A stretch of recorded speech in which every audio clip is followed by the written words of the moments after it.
శ్రీమాత్రే నమః. సద్గురు జ్యోతిష్యాలయం వారి యొక్క ఆంగ్ల నూతన సంవత్సర శుభాకాంక్షలు. మా ప్రేక్షక మిత్రులందరికీ కూడా ఈ 2025 ఆంగ్ల నూతన సంవత్సరం ఎన్నో గొప్ప వసంతాలు రావాలని మనస్ఫూర్తిగా ప్రార్థన చేస్తున్నాను. మీరు మాకు చేసే ఒక చిరు సహాయం, మా ఛానల్ని లైక్ చేయడం, సబ్స్క్రైబ్ చేయడం, మీ మిత్రులందరికీ షేర్ చేయడం, ఇది ఒకటి చేయండి. ఇంకా మీకు చాలా అద్భుతమైనటువంటి విశేషాలు చాలా మీకు వస్తాయి. మరి ఈ ఆంగ్ల నూతన సంవత్సరంకి ఉగాదికి మధ్యలో ఉన్నటువంటి 3 నెలలు ఉంటుంది చూసారా, చాలామందికి మళ్ళీ ఉగాది పంచాంగ శ్రవణంతో పాటు మళ్ళీ వస్తుంది. కానీ ఈ 3 నెలల గ్యాప్లలో ఏమేమి జరగబోతున్నాయి, ఓవరాల్ ఇయర్ ఎలా జరగబోతున్నాయి అనేది మనం చూసుకుంటాం.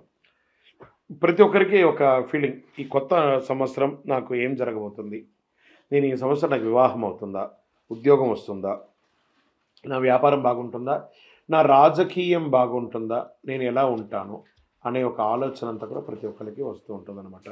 దాన్ని దృష్టిలో పెట్టుకొని ద్వాదశ రాశి ఫలితాలన్నిందరికీ కూడాను మనం చెప్పబోతున్నాం. ద్వాదశ రాశుల్లో ఉన్నటువంటి రాశి ఫలితాలన్నీ కూడా గోచార గ్రహస్థితులను దృష్టిలో పెట్టుకొని మీకు చెప్పడం జరుగుతుంది. మళ్ళీ చెప్తున్నాను, రాశి ఫలితాలు అన్నది పడుతున్న వర్షానికి ఒక గొడుగే, కానీ రాశి ఫలితాలు జీవితం కాదు. మీరు మిమ్మల్ని నమ్మండి, మీ ఇష్టదైవాన్ని నమ్మండి, దైవ ప్రార్థన చేయండి. ఇంకను మీ రాశి ఫలితాలన్నీ పొందాలని అనుకుంటున్నవారు మీ పరిసర ప్రాంతాల్లో ఉన్నటువంటి సద్గురువుని ప్రార్థించండి. వారి దగ్గర పోయి మీ యొక్క date of birth, time of birth తెలపండి. లేదా మా ద్వారా తెలుసుకోవాలనుకుంటున్నారా, ఈ కింద ఉన్న నెంబర్కి వాట్సప్ చేయండి. ఈ అయ్యప్ప సీజన్ ఉండడం వల్ల జనవరి వరకు చాలా బిజీగా ఉంటాం కాబట్టి జనవరి తర్వాతనే వ్యక్తిగత జాతకాలు చెప్పడం జరుగుతుంది. మీ ఏ వివరాలైనా వాట్సప్ చేయండి, మా అడ్మిన్ మీకు రిప్లై ఇస్తూ ఉంటారు. విజయవస్తు. జ్యోతిశాస్త్రరీత్యా కర్కాటక రాశి ఫలితాలు ఈ 2025 ఆంగ్ల నూతన సంవత్సర శుభాకాంక్షలతో ఈ కర్కాటక రాశి వారికి ఏంటంటే, ఎన్నో రోజులుగా పడుతున్నారు కదా ఈ అష్టమ శని యొక్క ప్రభావం. మార్చి 27 తర్వాత అవన్నీ తొలగిపోయి ఆనందంగా ఉండబోతున్నారు. కర్కాటక రాశి మిత్రులారా, కాస్త మీ నోరు అదుపులో ఉంటే మట్టుకు చాలా అద్భుతమైనటువంటి ఫలితాలు మీరు పొందుతారు. శనిదేవునితో పాటు గురుగ్రహం యొక్క ప్రత్యేక ఆశీస్సులు మీరు పొందబోతున్నారు. అంతేకాదు రాహుకేతుల ప్రభావంతో ఆర్థిక పరిస్థితులు మెరుగుపడుతున్నాయి. అంటే చాలా గ్రహాలు మీకు అనుకూలం. ప్రధానమైనటువంటి శని గురువు అనుకూలం, రాహుకేతువులు అనుకూలం. ఎంత మీరు శారీరక మానసిక ఒత్తిడి నుంచి కూడా ఉపశమనం పొందే అవకాశాలు ఉన్నాయి. ఏడాది ప్రారంభంలో కుజుడి యొక్క ప్రభావం కూడా ఉంటుంది. శనిదేవుడు కుంభం నుంచి మీనంలోకి వెళ్ళడం వల్ల ఈ రాశి వారికి శనిదోషం నుంచి విముక్తి. ఈ సందర్భంగా నూతన సంవత్సరంలో కర్కాటక రాశి వారికి ఆర్థిక, విద్య, ఆరోగ్య, కెరీర్ పరంగా అద్భుతంగా ఉండబోతుంది. కెరీర్గా తీసుకుంటే కొత్త ఏడాదిలో కెరీర్ పరంగా మిశ్రమ ఫలితాలు. ప్రారంభంలో మిశ్రమం, మార్చి తర్వాత అద్భుతం అని చెప్పచ్చు.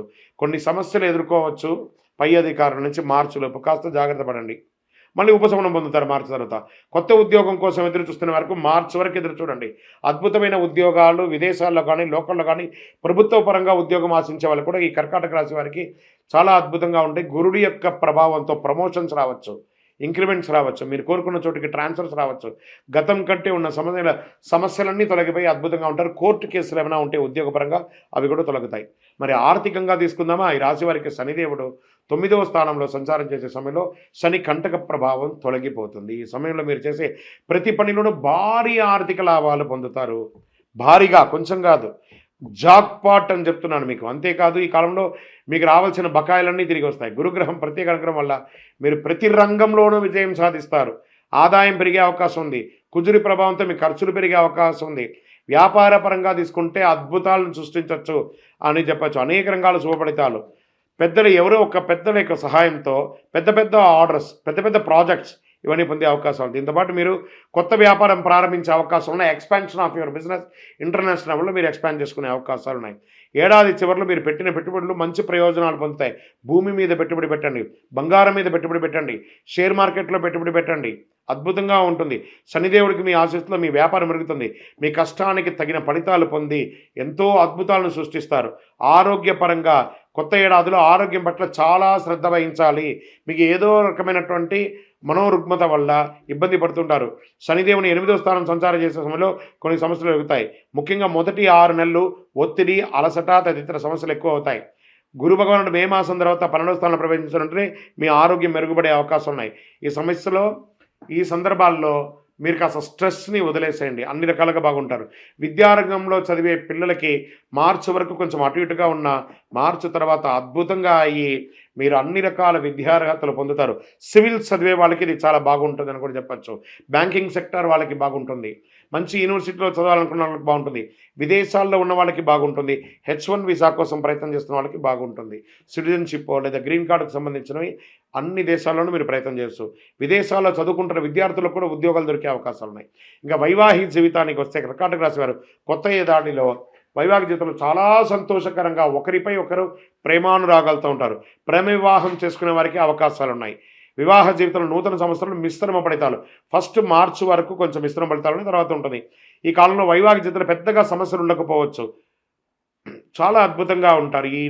ఈ యొక్క సంవత్సరం అంతా కూడాను కర్కాటక రాశి వారికి చాలా బాగా ఉంటుంది. ఒక చిన్న పరిహారం మాత్రం చేసుకోవాలి. కృతజ్ఞతాభావంగా దేవాలయానికి వెళ్ళి అమ్మవారి దేవాలయంలో వెళ్ళి అమ్మవారికి ప్రార్థన చేయండి. సప్తసతి చండి హోమాన్ని చేయండి. అద్భుతంగా ఉంటుంది. సుబ్రహ్మణ్య స్వామికి పాలాభిషేకం చేయండి.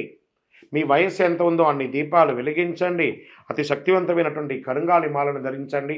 అన్ని రకాలైనటువంటి రుగ్మతల నుంచి తొలగి ఆయురారోగ్య ఐశ్వర్య భోగభాగ్యాలతో ఉంటారు. విజయోస్తు. స్వామి పెద్దపాదం ఎలా ఉంది, ఈసారి ఎలా ఏర్పాట్లు చేశారంటే చాలా అద్భుతంగా ఉంది. ఎరుమేలి, పేరూరు తోడు, కాళికట్టి ఆశ్రమం, అழுதா ஏற்றம், அழுதா இறக்கம், கரிலாந்தோடு, கரிமலை ஏற்றம், ఇంజిపారకోట, కరిమల ఇరక్కం, పెరియాన మట్టం, చెరియాన మట్టం, పంపా నది వరకు చాలా ఏర్పాట్లు.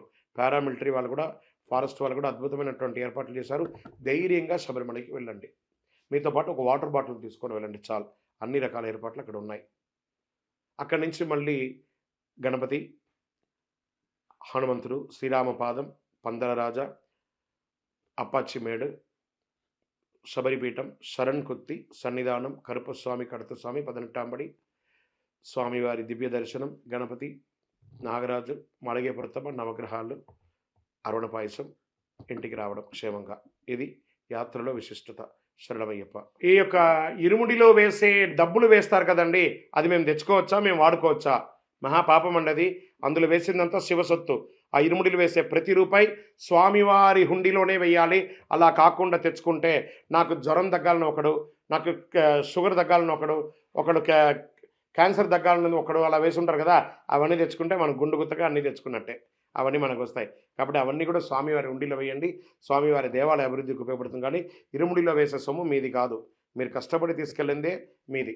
ఇరుముడిలో వేసేంత భక్తులు ఇచ్చిన కానుకను అందరూ ఉండిలో వేయలేక ఈ ఇరుముడి అనే ఉండిలో వేస్తున్నారు. దాన్ని తీసుకుపోయి ఉండిలో వేయాలి. శరణమయ్యప్ప. పడి పూజలో మేము వెళ్ళామండి. కొన్ని రోజులుగా మాకు తాంబూలాలు ఇస్తున్నారు. దాన్ని మేము ఏం చేసుకోవచ్చు స్వామి? చక్కటి ప్రశ్న ఇది. మీ ఇరుముడి సామాన్లు కొనండి. మీరు తెచ్చుకున్నది కాదు కదా, ఇతరులు ఇచ్చిందే కదా.